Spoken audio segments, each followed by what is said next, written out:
Brian, welcome back, buddy. How you doing, man? I'm doing great. How you guys doing this afternoon? Doing awesome. Got a lot of things I want to throw at you. So first up, Tiki and I started the show.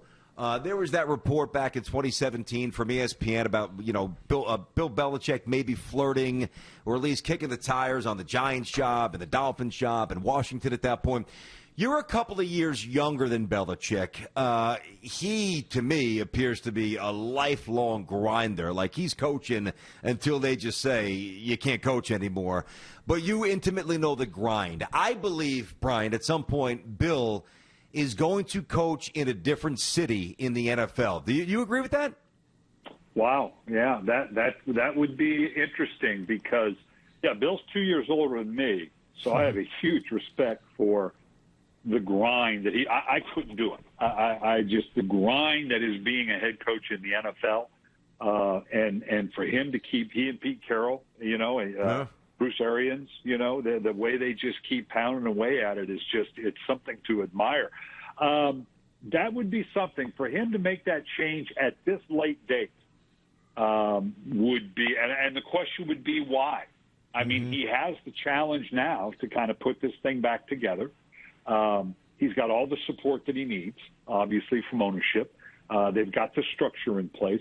I'm not quite sure, other than he just wants to go to a warmer locale year-round. He's got the house in Nantucket. And I don't know what the motivation would be, particularly at this late stage. Different challenge, Coach. Different challenge, different room, different voice, different building.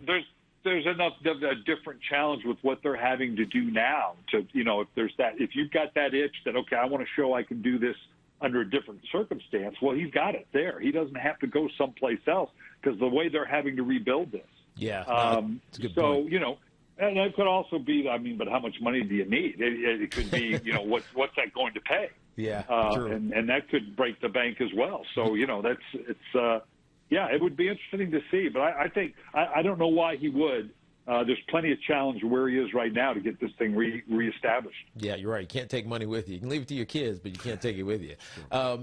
Sticking not necessarily with the New England Patriots, but kind of, and it's a larger question, but this brings my question to mind. Robert Kraft was talking about how they don't draft well, and Bill Belichick responded the last couple of days how they're reconfiguring their draft strategy, and I think there's some confusion around what that means because don't you just take the guy that you need? Tell us a little bit about draft strategies. We're just over a week away from the beginning of the NFL draft. What strategies are there, and why is it important, for a team like New England, who generally hasn't had to crush their drafts, to actually hit their draft this year?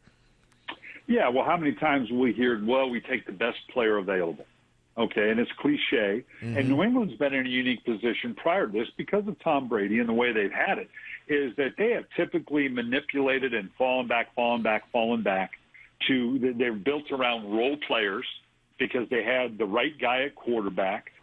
They could plug in the role players, continue to build for those extra picks in the future, and could always roll going forward with the next year in mind in terms of building and doing the exact same thing. Well, like we said, this is different. This is, you're not in Kansas anymore, Dorothy, because this is different now. You need some players, and you need some A players. So from that, what they're talking about, I would estimate, is they haven't been a big, they haven't been in the front end of the draft a whole lot, so they haven't taken that marquee player, that blue chip player. They take a lot, like I said, a lot of the role players and try to out-evaluate people. But they need some top-end people, and they're in the front end of the draft right now. I don't think they plan on being there a whole lot, but they've got to take advantage of it. So, it is a different philosophy or a different mode for them in that they need some A players. So, Brian, what do you think about Urban Meyer? It's one thing to have like a direct voice, and he's very direct and very confident, very much in charge of everything, and be the big man on a college campus. Does he need to kind of tweak or slightly modify how he interacts with the media? Can he just basically be Urban Meyer as is and have that fly in an NFL city? Sure can, because you have the example of Bill Belichick. You got to win. That goes part and parcel because, you've got the prototype of Bill Belichick that just basically tells us all to go to hell. and just keeps plowing through it. Well, as long as you win, that works. Yeah. And so Urban can be whatever Urban is going to be, the authoritarian and the very competent and very confident in what he's doing. He's in a small market in terms of Jacksonville. Now, dealing with the amount of national media that he had that at Ohio State and Florida, certainly, but not to the same degree.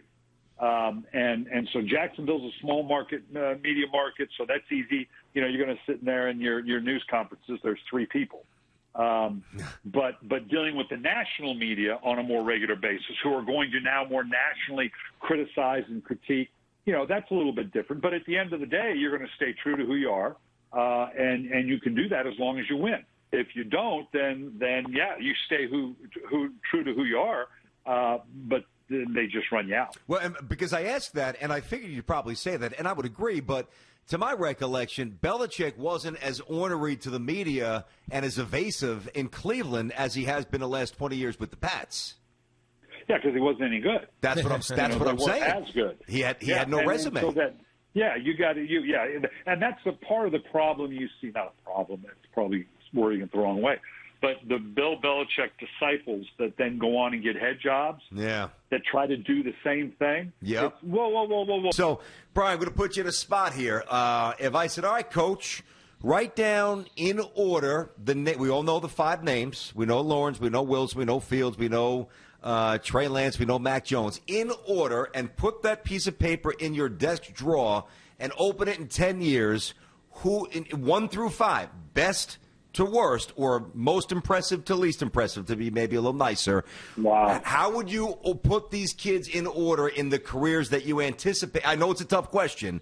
How you anticipate them doing in the NFL, 1 through 5? Yeah, and it is a tough question because, and I wrote the book, The Q Factor. We talked about that last year. Yep. That how often we screw up the first round picks in the NFL. I mean, it's a 50-50 crapshoot at best. So I can make my list like everybody else can. I got and kind of the way that people are seeing it right now, and knowing with the qualifier that half are now. Which half are we going to be wrong on? That's the tougher question because all these kids could play. All these kids check the box, as did Jamarcus Russell and Vince Young and Joey Harrington and Achilles Smith. And they all did. You know, Bowler. Tim Couch, but Kyle Bowler, got to put him on that list. Gotcha. They all check the box. But there's, why half of them fail? I don't know. Trevor Lawrence, clearly, I can't remember a player since the guy in Indianapolis Luck came out that was so uniformly looked at as, yes, this guy has got it. Yep. We all agree he's the guy. Now, after that, it's all qualifiers. 20 seconds, Coach, just so you know. 20 seconds, pal. I got Zach Wilson, number 2. I'm going to go with Trey Lance, number 3, Justin Fields, number 4, and Mac Jones, number 5. Interesting. Who could be a great pro, but he needs to be an early second-round pick. Thanks for watching. Make sure you like and subscribe, and don't forget to hit that bell to be notified when we drop fresh content.